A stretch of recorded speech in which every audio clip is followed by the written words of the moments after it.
Hello folks, it is time for some more hobby nightmares. I hope you're having a wonderful day. Hello, hobby nightmare of the day. And it is from... who is it from? Bo. How's it going, Bo? Bo is back again. He says, salutations and commiserations, O banished one. Thank you very much. It is I, your forever loyalist war criminal, Bo, writing to you once more from the lands of beautiful rivers, mountains, burning villages, and ethnic cleansing, the Balkans. Okay. Still suffering the hell of turning my own mother into a wargamer. Writing in with two relatively recent happenings. Recent meaning, this is the first chance I've had to write in. Please feel free to indulge in whatever beverage you are choosing to partake in whilst reading this. Yeah, it's tea. Good old-fashioned tea. In a good old-fashioned mug. The first of the two things I write to you about happened more recently. For a few months now, I've been unable to visit the closest gaming club to me. Thus, I've been forced to practice what I preach and arrange games of 40k and Horus Heresy with some of my local friends, either in my own front yard or the local park. Surprisingly, things have actually gone over quite well. We've had no big accidents, no judgment from the public, even had a barbecue and got a few people to take an interest in the hobby. In short, the proselytization efforts go well. I read that word wrong, but it's fine. I believe this is helped by the fact that we insist on being dressed sanely and insist on a code of conduct for all participants. That's good. That's good. That's pretty based, yeah. Pretty based. Like, yeah, you got to dress like a normal human being. And, turn up smelling not like BO. Yeah. All this being said, no tails, All this being said, after our recent excursion to the park, I had noticed a couple of my minis were missing. Specifically, a Gravis Captain and an Aggressor, which honestly didn't really register as a big thing to me. I figured either they fell somewhere in the park, in which case I'd find them later or something, or someone else would pick them up and more likely ask me if I know who they belong to, as I've gained a bit of a reputation as the big guy that plays with toy soldiers. Say Livy. Except, not even an hour after coming home and noticing it, I got a call from my friend, one I played against that day. He was also missing two of his Chaos Terminators. Thinking he might have dropped them, he had returned to the park but failed to locate them. I made a mental note of this and went on with my day. About 2 or so hours later, I was feeding my chickens. That's such a Vulcan thing to say. I heard someone calling me from the gate. Finishing up, I called out and walked over to be faced with a fairly peeved mother at her child, and a little man in tears holding a box. A box that contained a Gravis Captain, one Aggressor with a broken off left arm, and 2 Chaos Terminators. One of which had broken at the belt line. Supposedly, while we were not quite paying attention in the park while playing, he had taken them home, played with them a bit, before more roughly, and his mum only noticed when the minis actually broke. I welcomed them in.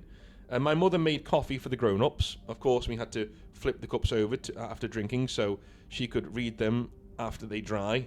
Okay. Dude, your mum's a piece of work, man. Reading tea leaves or coffee granules. Okay. Cool. And poured some juice for the kid. He had already received a spanking from the mother and a scolding. We had a long talk during which I fixed up the minis and called my friend over, who seemed to somehow teleport over. Despite living on the other side of town, he was there within 5 minutes. His arrival was followed by yet another scolding for the kid and another spanking from his mum, which kind of left me feeling a bit bad for the kid. Well, yeah, you gotta learn. You gotta learn. You gotta learn. Being that I recently picked up a few Joy Toy Marines from Temu, yes, they can be found there, I asked the kid's mum if she'd be okay with me giving him one since he clearly likes the Marines. Yes, I'm a softie, sod off. She waffled a bit and we did have a serious talk with the kid, but I was allowed to give him the Marine. They left and then I got an earful from both my friend and my mother for giving him the Marine, to which my response was, c'est la vie. Since then, we've had a few more outings to the new park, and the kid has been a spectator of our games always. His mum tells me the Marine is now his favourite, named Mr. Knight. Okay, this kid seems really young, so, I'd cut him some slack. really young kids do really stupid things. You know. Anyway, the second one takes place at release and directly relates to Horus Heresy 3.0. Around that time, I saved up some money, figuring to have a bit of fun and buy myself something. I'd been eyeing Heresy for a while and had enough for the box with the 40 Tactical Marines, a Spartan, a Contemptor, my favourite Dreadnought, and the rules and everything needed for 2.0. I made myself a nice 1500 point force of, wanna guess? Big shocker? Salamanders. Called up a friend who's been playing Heresy for some time and arranged a game with him. This time, then the time for the game came and he showed up with Saturnine. You can see I was painting my 2.0 starter box and reading the 2.0 rules to make sure I know what I'm doing, and 3.0 came out. Screw you, Games Workshop. That's quite funny. I feel that because I've still got my box of my Age of Darkness box, which I still think is one of the best boxes Games Workshop have done in a long time. I love that box. And I've not done it yet. So I was thinking to myself, well, technically I'm so behind the 8 ball that I'm just, behind editions now. so I will build them to be something else, but I'm looking to do word bearers, I think. Anyway, David is here. How's it going, dude? He says, hi, North. It's David again. Just David, all right? Are you really annoyed with me being like, not being like, having a lot of Daves in my channel that are, not well liked? During our last video, what are your alternatives to Warhammer 40,000? 40k has lost its way. Yeah, that was yesterday. So good on you for sneaking in here. How did this get in? You mentioned concern about the cost of a Warlord army in money and points. If they can sell you a box of 4 soldiers for the same price of a bigger box of soldiers because the 4 have a high points cost. That kind of thing. Yeah, so this is what I used. We were talking about Warlord games at the time, right? I'm not saying this is what Warlord games would do. I'm saying this is what any company would do, right? If I can sell you 4 models for your army because I've told you they're really powerful in the game that I'm selling and they're really high points costs for $150, I'd rather sell you that than a whole box set full of 50 models for a full army, right? It goes without saying, right? I don't think that should be how it is, and I think you'll see people out there, and it did happen yesterday. Somebody said, "Wow, that's such good value. That's a 1,000 point army in a single box. Wow!" I was like, "Yeah, you have to be very careful about putting monetary value to points values because that means you're giving the responsibility of value to the person selling you that product, which is not a piece of power you want to give over, no matter who's doing it. I know Warlord are very trustworthy and very good people, but even them, I'd say, no. What's in your box? If there are 30 plus models in your box, I might pay 100 and whatever it is dollars for it, yeah. If you're selling me 5 or 6 models, no. That's why I don't buy Games Workshop characters. Why would I spend 50 quid, 45 quid on a single model? No. Go away. That's a single model. Don't be stupid. And the only value on that model is that he's a character in the game and he's expensive points-wise and is really good in the game. That means Games Workshop are dictating to me how much their little piece of plastic is worth. And that's not right. Okay? It's probably the only form of entertainment in the world where this is the case. When you buy a CD, it's priced the same as every other CD, basically, right? It's just a CD. It's a CD from a band you like. Okay? Everything's the same, for more or less. They're all pretty much the same price. Because they can't really... The store can't really put a value on the music, because you might not like that music. You might like some other music, right? That kind of a thing. Imagine if you walk into a CD store, like a HMV, oh God, going back in the day, Virgin or whatever. You go into one of these stores to buy a CD, and they say, hey, and you go, hey, I want this AC/DC CD. And they say, yeah, that's 50 quid. You're like, why? Well, the Killswitch Engage CD's £10. And he goes, yeah, well, AC/DC are older and they're more popular. So, you know, and they're better. So, well, I don't think they are. I like Killswitch Engage as well. We'll buy that as well. Well, yeah, but why is this one 50 quid? It's the same CD. It's just a CD. Yeah, but this one's AC/DC. Yeah, but you're telling me, that's your opinion, dude. You think they're better. You think, what if I don't think they're better? I'd quite like to listen to AC/DC, but I'm not paying 50 quid for it. Exactly the same thing, right? Exactly the same thing. You shouldn't be giving a company ownership of what constitutes value and what doesn't. Because the minute you do that, you're asking them to sell you 5 models in a box for £200. Right? So they'll say, well, it's enough for a 2,000 point army. They're so powerful. You want to be good at the game, don't you? You know what I'm saying? Anyway, David says, this isn't the case for Warlord, as co-founder John Stallard pointed out in an interview a few years ago that production costs is what prices are based on. An example of this is that the Sherman medium tank and the Tiger heavy tank both cost $40. The Tiger costs a third more points than the Sherman. Both have the same number of sprues, so they cost the exact same to make. Yeah, I agree. Again, this wasn't a jibe at Warlord. They're good at this. They don't take the piss. But I don't care what company you are. I don't want you telling me what your thing is worth with point values. Do what Warlord are doing. Say, yeah, this cost us 20 quid to make, so we're selling it for 40. There you go. Thanks. Cool. I'll buy that. No problem. Thank you. Right. No problem. But if you say, wow, this Sherman tank's worth... If this was Games Workshop, they'd be like, this Sherman tank's worth £90. Why? Because it's so powerful in the game. It's awesome, right? The Tiger cost £90. The Sherman cost £50. Why? Because Games Workshop have said that Tiger tank is better in their game than the Sherman is. So it costs more money. I also appreciate that they are cramming more into each sprue with their new releases while keeping the prices the same. You still get 30 infantry to a box, but now there's far more weapons, kit and heads to customise with. I think it's because they have more competition for World War II miniatures, so they have to keep improving themselves, and particularly because they enjoy their work.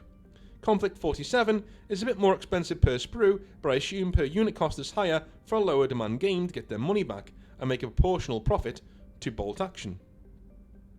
I also think you've slightly misunderstood the relationship between Bolt Action and Conflict 847. If you're going to talk about them being interchangeable, no I haven't, because they literally said this in several interviews. They've said they don't want their models used, they don't want Bolt Action to be used, really, in Conflict 47. They want them to be two separate things. They've said it multiple times. Verbatim, black and white. Their Bolt Action units are a part of K47, as they're in the rulebook. Okay, every single interview I've seen, when they give you a read-through of the rulebook, they say, no, that is not the case, okay? We don't want you sticking mech parts onto Bolt Action figures. We want to buy the Bolt Action figures, all right? What you're doing, mate, is you're doing, the rules don't say that I can't, so I'm going to do it, right? The reason why they've done that in the rulebook is so they're not going to alienate every single fan that they've got by saying buy everything twice. But they would really, really prefer you to play Conflict 47 with Conflict 47 miniatures. That's not a controversial thing to say. They said it multiple times verbatim. I've not misunderstood a thing. I've had the designers, literally, they've been watching them on interviews say, black and white, Bolt Action figures are Bolt Action figures, Conflict 47 figures are Conflict 47 figures. No, we're not going to penalise you for using Bolt Action figures in Conflict 47 because you want people to play Conflict 47, but we'd rather you didn't. We'd rather you played with Conflict 47 miniatures and you didn't desecrate your lovely World War II models with massive big mech legs. Right? I'm more verbose in my verbiage, but that was what they said. Verbatim. That's what they said. That's their message verbatim to you. That's what they said. Alright. Though those Bolt Action units not included are still mentioned as playable. Yeah, they're playable. Both games use the same points value system. The gaming difference is that a 1,000 point later World War II army built using only bolt action miniatures will struggle and likely lose against 1,000 points of pure super science units built for K-47 because of the special rift abilities. According to Warlord, you only need 2 rift powered units to make a legal K-47 army. Yeah, because there's normal privates in the army as well as there are. Yeah, I get that. The real difference is that K-47 is the war of god machines and unholy abominations of science clashing in the end of days. And who is Private Timmy with his Garand when fighting against such things? That said, a regular sniper can still blow the head off of a super soldier, and the 50 caliber machine gun can shred werewolves, zombies, and men in tin cans. So far, it feels very Imperial Guard when you're the Americans. Okay, I'm going to take a sip of tea here. Other ways they augment each other is in swappable turrets. Warlord uses K-47 turrets with super weapons you can swap out with turrets on your current World War II era tanks for the major factions. No destruction or rebuilding needed. Again, yeah, exactly. There will be certain units, like tanks, like certain things where you can swap things out and meld things that way. But if you seriously think that Warlord want you to not give them money by using your bolt action minis in Conflict 47, I don't think so. Now, I think what you've done here, you're building an army that has bolt action units in it, and I fully support you in doing that. And Warlord haven't said you can't do that. In fact, there are rules in the rule book that maintain that you can technically do this. That's what these rules mean. You can technically do this. You'll be at a massive disadvantage because we don't want you doing it, right? The message is there in the rules, right? You'll be at a massive disadvantage by doing this, by using bolt action stuff in Conflict 47, because bolt action's one thing and Conflict 47 is another. They're two different games, right? They're not as interchangeable as what you're saying. I know, because they've told me. Do you know what I mean? Like if you go on their YouTube channel and even look up any sort of Conflict 47 interview that they've done on YouTube, you will hear them say the same thing. They're two different games, two different things. Yes, you can technically use your bolt action stuff in Conflict 47, but it's not the recommended mode of play, and they'd rather you didn't. Because they want to make money. Buy the new models. Have fun, right? Anyway, my American force, here we go, let's prove my point. My American force is built around the idea of bridging the gap between World War II and 1947. Heavy armour-wearing soldiers wielding machine guns have the firepower dice of 20 riflemen. The cost of 5 machine guns is the same for heavy armour or regular troops, but regular troops can't take 5 machine guns in a unit, nor use them as easily as they shoot rifles. A ravenous Russian conscript blob could still mob and beat them to death, assuming enough survive the hail of machine gun fire. The Tesla cannon Shermans can fry many troops in a single electric shock.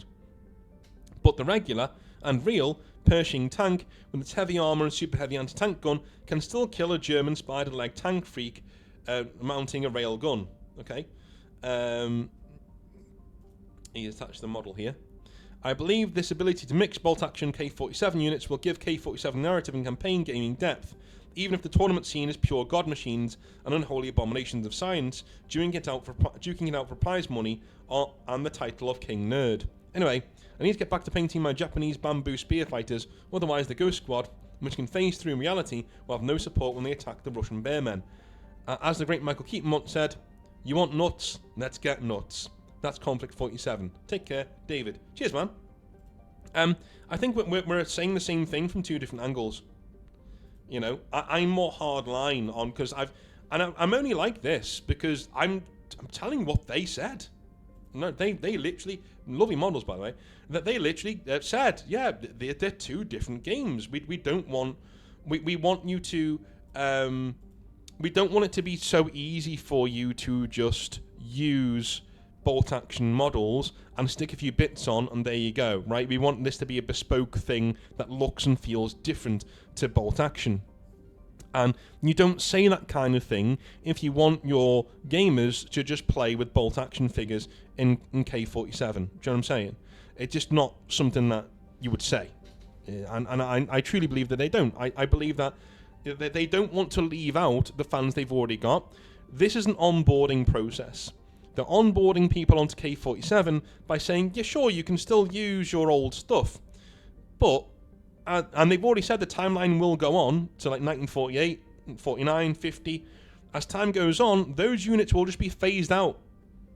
They'll be gone, right? So your project is cool.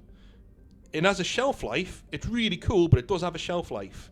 And eventually, it'll be so not played that there won't be any point in playing it. And I think they're trying to, unlike Games Workshop, who just drop this on you, Warlord Games are actually doing the right thing, and they're saying, hey, you can still do this for now, but all of their messaging to me has been, yeah, this is all cool for now because we're in 1947, but as the game goes on, as things get more advanced, they're going to be slowly phased out. Like this is going to, they haven't just done a Primara Space Marines and gone, bang, your old Marines are crap compared to these new ones. They haven't done that, right?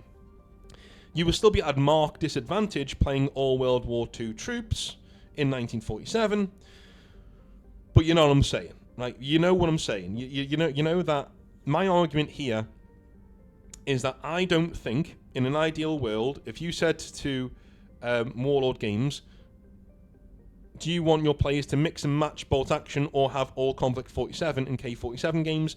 They'll say, we want K47 models because we want to sell them, we want to make it profitable, so we can do more runs of this, maybe go to K48, K49, that kind of a thing, and we can do it that way. We can have some fun with it, right?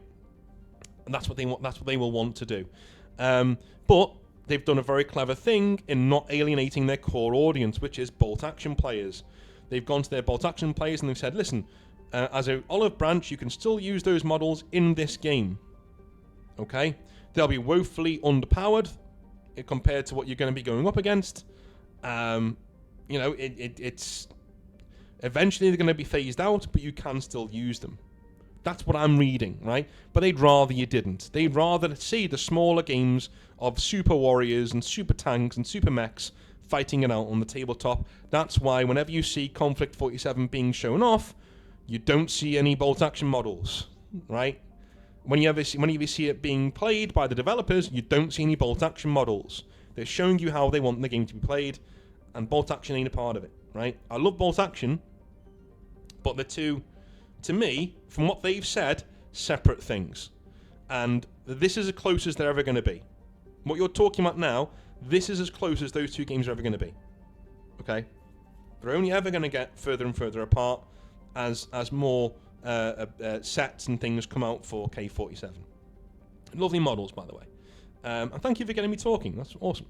All right, and we have a hobby nightmare from Dean. All right, cool, man. What a nice name.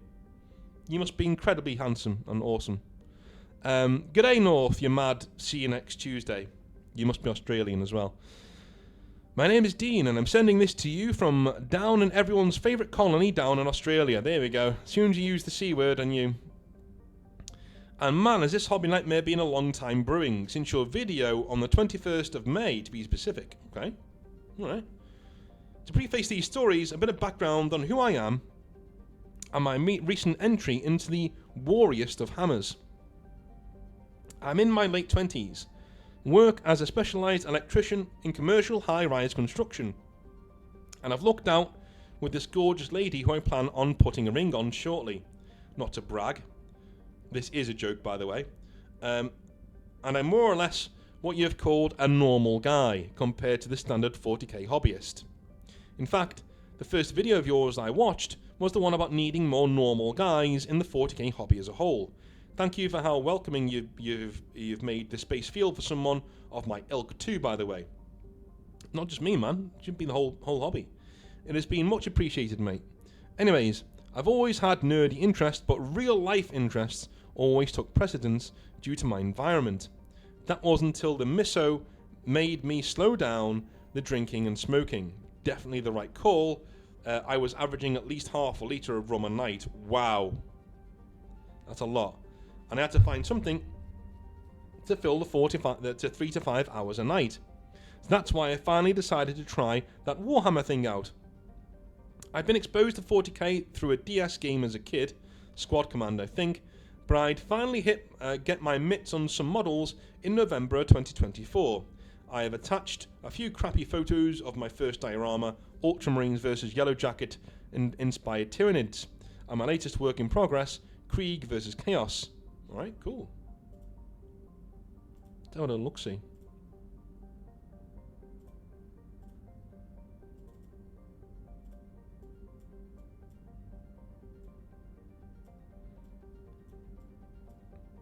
Yeah, pretty awesome, man. That's cool. Pretty badass. Where's your other one?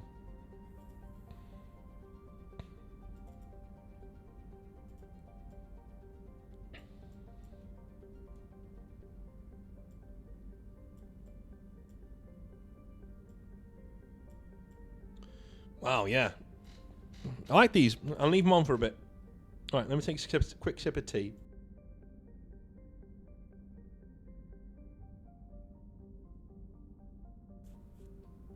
Alrighty. Okie dokie. Alrighty, and now that's all out the way, here are my 2 nightmares. Alright. So, after buying and painting a few tester models off of eBay and painting them up, I decided to make the monumental first trip to the tiny local Warhammer store. The first time I enter, I have already listened to a few of your videos and think I know what to expect from the employees, if not confident in my ability to make the interaction smooth and casual by usual standards, but oh boy, was I wrong. From the jump, I was made to feel out of place and I got a very standoffish vibe from the single worker, who I later found out to be the manager, whose name we'll say is Mick. After an awkward greeting from him, he asked me what I'm working on, and soon as the word diorama left my mouth, I saw Mick's eyes glaze over. I attempt to continue a semblance of normal conversation about the factions I've indulged in so far, and asking questions about the lore to find some common ground. He basically refuses to have an adult conversation, as if me being there was kind of an inconvenience. Examples to check if I'm not just being a nitwit. Me. Which Primarch do you reckon will come back next? Mick. Oh, I don't know. I don't really pay attention to the lore that much. I mostly stick to the tabletop, you know. Me. Oh, fair enough. I guess you're probably really into the gaming side, being around it so much. What armies do you normally play? Mick. Quite a lot actually. The rules change a lot, so I have to change with them. Yeah. Nah. Sick chat, bro. Okay. Yeah. This guy's a bit. Yeah. Okay. This manager is a moron because it doesn't matter. This guy's been run down by KPIs. He's been run down by head office, telling him he needs to sell more starter box sets, things like that. Space Marines, right? And as soon as that's why, as soon as you say anything that's not down those lines, he doesn't try and move you over there. He just gives up. This is a guy who just hates his job. He just doesn't like it, right? This is a guy who thought being a manager of Games Workshop would mean getting people what they want, when really it's getting Games Workshop what they want. Essentially, right? It isn't. It is his fault, right? It is his fault. But also I can see why he would get run down and why he has this response. Eventually. But also, there are ways to make you buy him. Like there are ways for me to make you buy what I want you to buy. If you come in like this on the bounce, I'm doing a diorama. You say, cool. You ask him questions. Cool. What's the diorama of? Awesome. There's Ultramarines in it. Oh, have you played the new Space Marine 2? Oh yeah, man, I loved it. Awesome. Hey, have you seen this character over here? You can add this to your diorama. He's literally like that evil Inquisitor guy. The chaplain. Yeah, that asshole. Yeah, he's over here. That's what he looks like in the game, isn't it? Oh yeah, it is. Yeah, cool. Fuck that guy. Yeah, fuck that guy. Hey, do you want to buy him so you can kill him? Yeah, cool. There you go. I've just made 35 quid. Do you know what I mean? It's not difficult. It isn't difficult. You know. Do you like Captain Titus? Yeah, there's a whole squad of them. There's a whole squad of them. Right?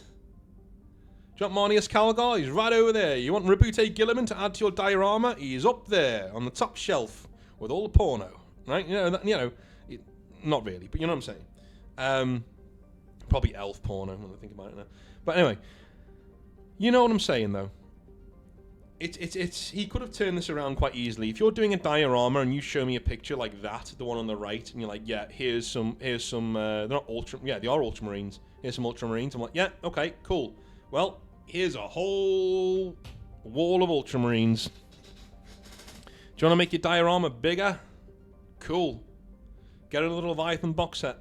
Get some ultramarines. Maybe add Gilliman behind them, pointing his marines in the direction of the monstrosity that's before them. Wouldn't that be cool? Dude, like, you're an easy customer. You're an easy mark. It's literally just point and click. Easy mark. Ultramarines fan, right? North, as a guy who normally talks to bricklayers and plumbers who are thick as pig shit, forcing this conversation was painful. Never have I been made to feel like a bother talking to a salesman about their own fucking product. Now look, I'm aware this guy could be touched or having a bad day, so I buy my paint and shrug off the uncomfortable interaction, hoping for a better experience on a return trip. Characteristically, this does not materialise, at least not for the next 6 months or so, until I finally cracked his protective Games Workshop shell and got an honest chat with the actual person that apparently existed somewhere deep within this android-like being. At least half the time I go there are 2 guys in there, classic nerdy fellas in their 20s. One is always painting a shit ton of Black Templar Space Marines, the other is working on a seemingly endless Fulgrim model. Both refuse interaction consistently beyond a thanks for a compliment or a grunt and half smile for any question. Joke or statement that I or my friend may make in their direction. For 2 awkward guys, they seemed more than happy to snub 2 blokes who could just likely wingmen for them into getting at least a semi-regular bed warming through our social circles. Well, this is it, right? This is it.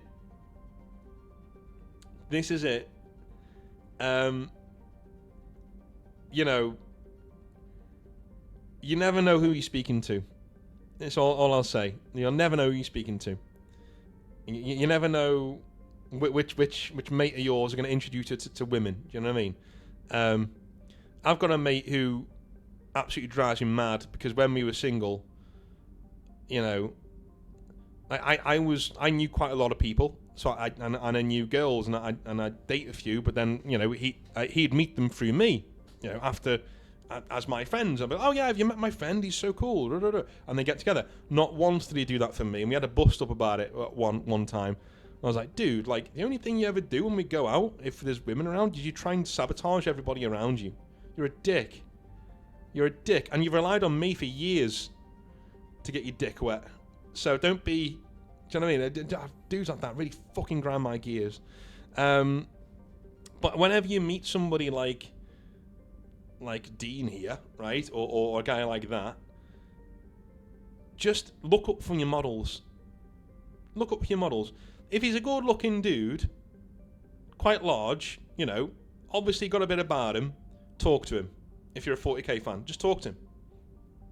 These guys are out there. They're looking for Padawans. Do you know what I mean? They're looking for Padawans. They're looking for, you know, Sith apprentices. Just look up and have a little chat. You never know where it might lead. Anyway. If not, at least be more welcoming and as a representative of their hobby. A sidebar here. I get that nerdier blokes can feel intimidated by the guys they see as romantic competition, but they need to remember the boys just want the boys to get some. Especially if they have a handicap in that race. Yeah, man. Absolutely. Absolutely. I treated getting my autistic friends at university laid as like a sport.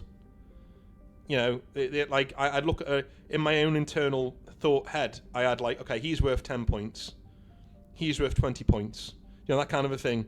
And yeah, getting them laid was like my mission in life, man. Getting them happy, seeing an autistic friend leave the house of a lady in the morning whilst I was on the way to a lecture, beaming smile, like, and he struts out there like fucking John Travolta in Saturday Night Fever. He just striding out there, like, he just lost his V. He got the monkey off his back. Dude, there's nothing better. And he's like, you're right, yeah, I'm fine, mate, Yeah, you look chipper, where have you been? Oh, never mind. and off he goes, right? Dude, it's great. It really is good, because a lot of these dudes just need a bit of love. That's all they need. It's a bit of love. As soon as you get that, they chill right out. They chill absolutely right out, and they become far more normal. I don't know why that is. Autistic mates, as soon as they get laid, they shed like 60% of their awkwardness, and they become less autistic. I don't know why. It just strange. Anyway, reach out, be friendly. The 6'4" tradie will not be shy about talking you up to a few easy dates out there from his girlfriends in his social circle. Normal guys and abnormal guys, maybe abnormal is a bit of a stretch, need each other to develop, and 40k is a great olive branch connection between the two. But that solidarity needs to be encouraged on both ends. Sidebar over, I agree. The first half a dozen times I go through the store, Mick gives me the same energy, dismissive and uninterested. Always replying to my excited and friendly attempts to talk to about the law, or to get info on what his personal favourite kits or boxes are, where to build or paint, with absolute apathy. He just gives me nothing. He's like a 9-year-old who just wants you to shut the fuck up so they can go play Fortnite or something. Dude, I've spoken to my daughter enough times to know what that feels like, yes. Despite the aggression I encounter on site regularly, these interactions almost completely demoralised any interest I have in the community of 40k. That was until he finally cracked. 'Twas the night before RDO, a long weekend, and I had dinner. What's an RDO? An RDO? 'Twas the night before an RDO long weekend, and I had dinner at my parents' place only 5 minutes from the store, so I had at least an hour to kill before finishing work and heading over for dinner. I decided to give the Warhammer store another try. At worst, I would at least get a mini of the month out of it. 2 minutes after I entered the store, the only other customer left and I, for the first time, heard music. The Foo Fighters specifically. Mick comes out of the back and hesitates half a step before greeting me, and the classic, what project are you working on today? As if we haven't had the same interaction several times before. I let the usual dance play out until I get to building the mini of the month and just start yapping. By this point, I've given up on proper conversation, so I just start riffing like it's a one-and-a-half man podcast. At a certain point, I get to asking how long he has worked at Games Workshop. He says almost 10 years. All of a sudden, things immediately fall into place. He isn't retarded or rude. The poor guy is just scared of getting in trouble. Told you. I gently probe further, feigning ignorance, then replying with comments, parroting talking points you've made along with a very casual and blokey tone, including comparisons to my own industry to encourage him to feel comfortable in opening up. Now I swear to God, I am not taking the piss, mate, but this guy, and by the way, every time I say the word guy, he's used the C word, so, Australians. But this guy started standing up straighter. The light came back in his eyes. He was... Is that actual opinions leaving this man's mouth from his conscious mind? It was. Mission accomplished. I am in. He starts going on about the change in Games Workshop strategy from more games in the store with community focus to a more beginner, onboarding only approach, and how much he misses the experience of working in the old system.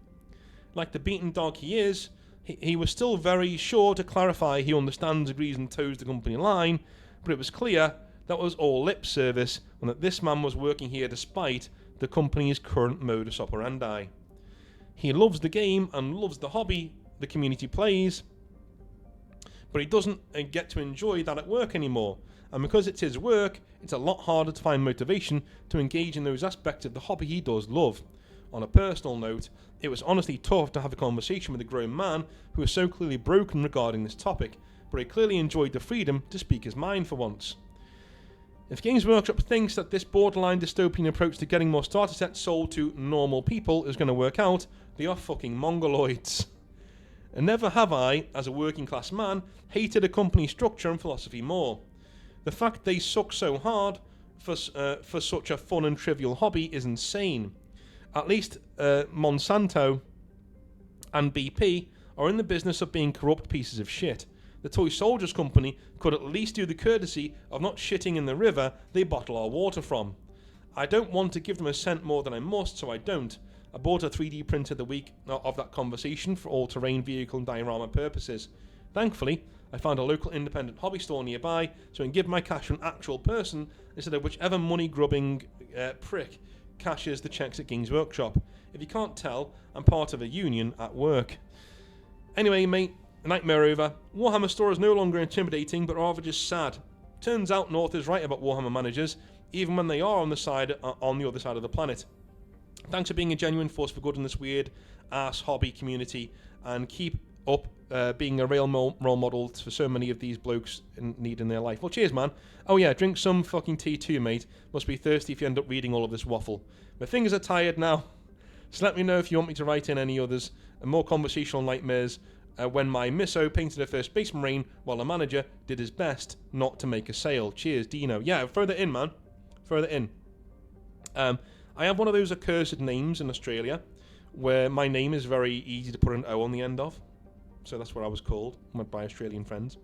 Anyway, I will be back tomorrow with some more 40k rantage. We're going to be discussing who my, and maybe your, most hated 40k characters are. Not going to be controversial in the slightest. Love you a long time. Speak to you soon. Have a good one. Bye now.